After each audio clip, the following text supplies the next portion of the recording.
What's going on, everyone? Scott here. Welcome back to the channel. Episode 6 of Survivor, Season 46 just premiered, so let's just talk about it. First thing I do just have to say, make sure to like, comment, and subscribe below if you like the channel and want to see more content. But let's just hop right in.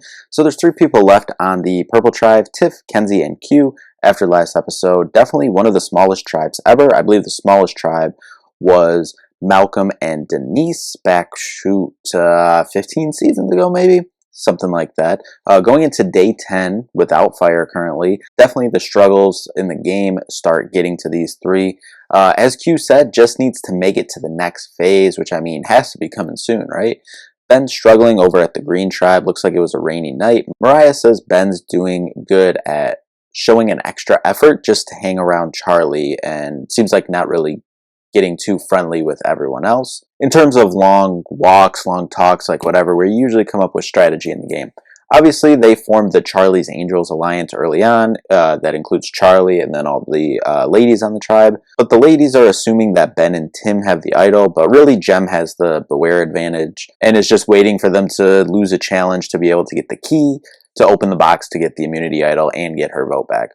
They're still digging in the same hole after Jem had already moved it. As we said, the tribe participates in salsa lessons on the beach, so good vibes overall, but gotta say, I don't think any of them will be heading to Dancing with the Stars anytime soon. Charlie wants to continue to work the middle of the tribe with Mariah, as they have been this season. Over at the Yellow Tribe, everyone's looking for the idol with the merge looming. Well, everyone but Liz.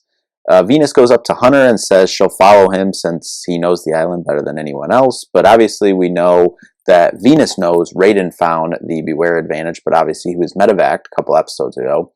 Venus says, oh, going into the merge, you'll be a big threat, talking to Hunter, so we'll have to decide carefully like what we want to do and, come up with strategy.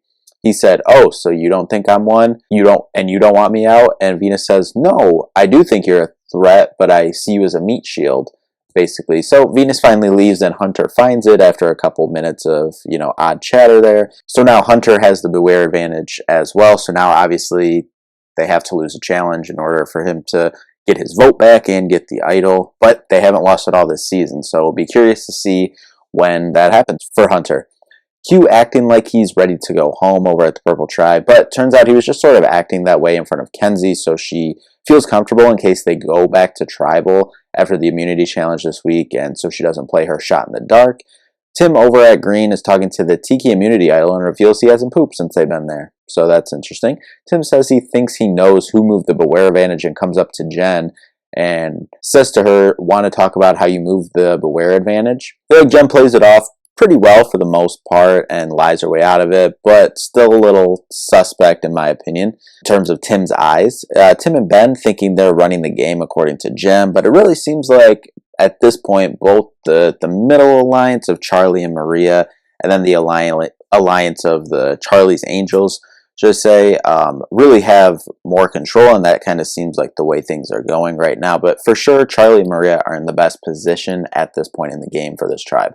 So then we head to the immunity challenge. Jeff goes through a spiel, explains the challenge to everyone, then Jeff asks, the last tribe left standing is, and then lets everyone finish. Everyone says losers, and then Jeff says, oh, I thought you guys might say Yanu, which is the Purple Tribe. The shade is real from Jeff. And then he also lets everyone know, because he said, we all love records here, but lets everyone know that Yanu, the Purple Tribe, has lasted the longest without Flint, 11 days.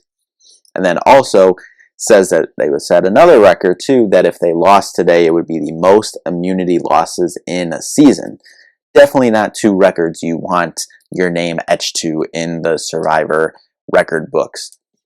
So, going through the challenge, Nami, the Yellow Tribe, gets it. They remain undefeated. Hunter, a beast again. The tribe as a whole as well.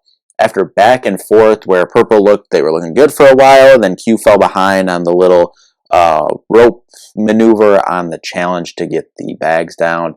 Fell behind there, but then got back, caught up, and it was more even. And then it came down to Tim versus Q shooting the slingshot at the targets, and after a beautiful slow-mo edited shot, Q hits it. Purple wins the first immunity challenge for them of the season. They finally get their Flint 2. They get a reward as well. Awesome day for Purple. Finally getting on the board here. There is going to be a journey after this, right before Tribal Council. Hunter volunteers to go from the yellow tribe since they finished first. They get to choose. He asks for volunteers. Tim and Q, I don't really know if they volunteered or just, the tribes were like, oh, you can go from the other respective tribes. The three make an agreement at the journey to pick one person from their tribes that they're closest with to go to the final 6. Surely that'll happen when they go to the merge, seemingly next week or within the next couple weeks. And down the line, surely that'll still be a thing. But, we'll put a pin in that for now. The challenge at the journey is doing a survivor knowledge test, but if you don't get it, you obviously lose your vote. So they decide on Hunter being able to go over and do the challenge. You have to arrange all the survivor logos in order. Seems simple-ish enough, right? I was looking at them and I looked at it after, and I feel like I could do pretty well, but Hunter does it, thinks he's doing okay. He ends up getting 8 of 20. It's obviously something that for Survivor superfans you should know, and there's a lot of us superfans that are sitting at home like pounding our hands on the table like, how do you not get that? But out in that situation, you never know. And then Hunter also did reveal that he didn't really watch Survivor in order. He was shown to it by, I believe, his college roommate, so that could be why as well.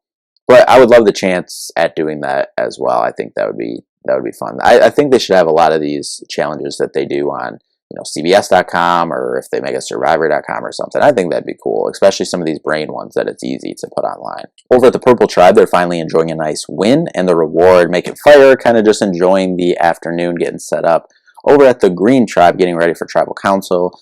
A little stock check right here. Maria has an extra vote. Ben lost his vote from the journey a couple episodes ago. Plus, Jem has the Beware advantage, but she doesn't have a vote currently. But now that they lost the challenge, she's able to go back to the original spot. She found the Beware advantage.